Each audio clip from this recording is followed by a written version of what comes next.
कभी आपकी इच्छा हुई कि मैं भी इस प्रोटेस्ट में शामिल? अब उतना तो नहीं हुआ है, बट क्योंकि मैं चाहूँगी कि उस टाइम को मैं यूटिलाइज़ करूँ अच्छे से, क्योंकि मुझे खुद पता है, मैं उस चीज़ से गुजर चुकी हूँ कि ना सिलेक्शन होना क्या होता है। उस रदर देन उसमें पढ़ने से अच्छा अपना प्रिपरेशन करूँ अपनी। कि बेसिक पढ़ाई कहाँ से हुई? मेरी बेसिक पढ़ाई इसी स्कूल से है, जो कि कृष्णा मॉडर्न स्कूल है। अच्छा। और यूँ बोलते हैं कि हाँ, नींव मेरी यहीं से मजबूत हुई है। देश के शिक्षा मंत्री धर्मेंद्र प्रधान के इस्तीफे के साथ ही नीट पेपर लीक को लेकर छिड़ा आंदोलन समाप्त हो गया है। इसके साथ ही एक नई बहस शुरू हो गई कि क्या वाकई में जो प्रोटेस्ट चल रहा था वो राजनीति का शिकार हुआ या नहीं हुआ, या फिर इस नीट के प्रोटेस्ट में वैसे असामाजिक तत्व शामिल हो गए जिनको इस परीक्षा से कोई लेना देना नहीं था।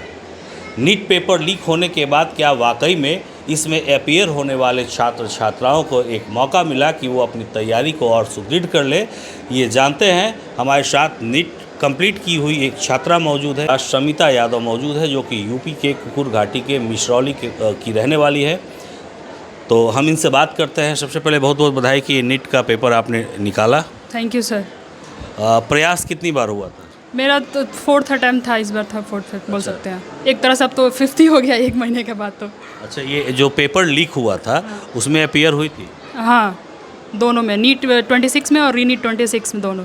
अच्छा, जो पहली बार जिसका लीक हो गया पेपर, तो जैसे जानकारी मिली कि पेपर लीक हो गया तो मन में कैसा?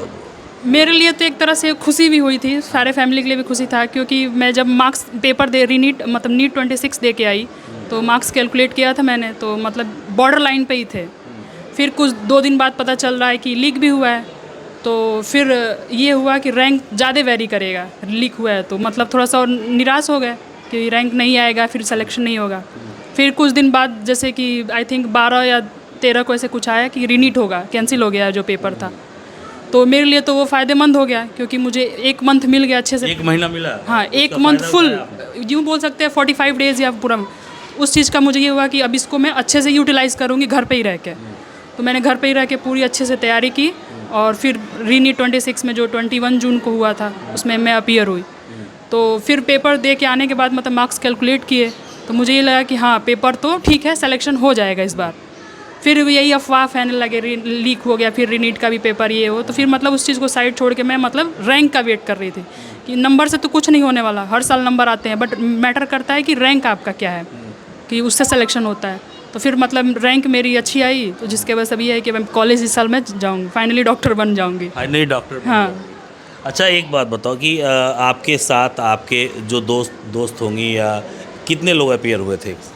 अब मेरे जान पहचान में तो 1-2 लोग अपीयर हुए थे, जिनका भी कुछ सिलेक्शन हुआ है, उनका भी, जो यहाँ के नहीं है, मतलब थोड़ा अलग अलग जगह के हैं।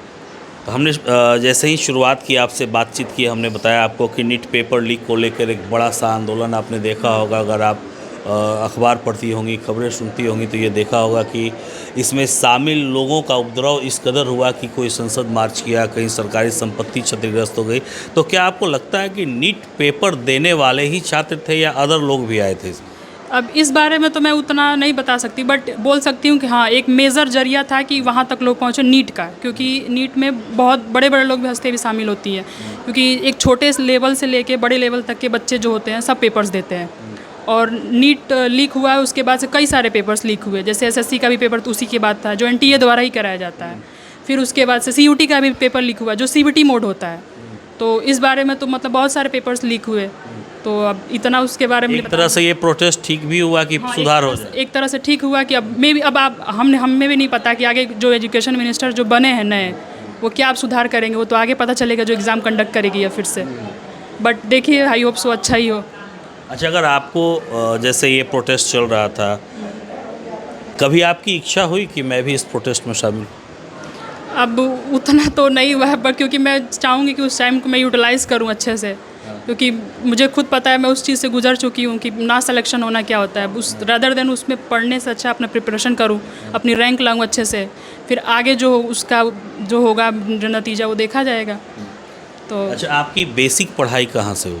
मेरी बेसिक पढ़ाई इसी स्कूल से है, जो कि कृष्णा मॉडर्न स्कूल है। अच्छा। और यूँ बोलते हैं कि हाँ, नींव मेरी यहीं से मजबूत हुई है। अच्छा, जिसका नतीजा आज कि आज मैं यहाँ तक पहुँच पाई हूँ। अच्छा, और इसके बाद आपने कहाँ से तैयारी की? फिर उसके बाद मैं कोटा रह के भी तैयारी की हूँ, तो और उसके बाद फिर सिलेक्शन में सेल्फ स्टडीज़ पे कितना भरोसा? सेल्फ स्टडी यूँ बोल सकते हैं कि 70 और 30% रख सकते हैं। 30% अपना जो क्लासेस चलती हैं या फिर जो रिवीजन होता है, और 70% ये है कि आप सेल्फ स्टडी करें, खुद को एनालाइज करें कि हाँ क्या है, टेस्ट दे के आए, आप मार्क्स कैलकुलेट किए, फिर क्या आपने गलतियाँ की, क्या उस क्वेश्चन कौन से गलत हुए, फिर आपको वो सब चीज़ें मतलब धीरे धीरे मार्क करके रखना पड़ता है। तो ये है। फैमिली बैकग्राउंड की बात करें तो आप मिश्रौली से आती है, आपके पापा क्या करते हैं, क्या नाम है उनका? विनोद कुमार यादव, RPF पुलिस है। अच्छा, कितनी बहनें हैं? हम 3 बहन 1 भाई है।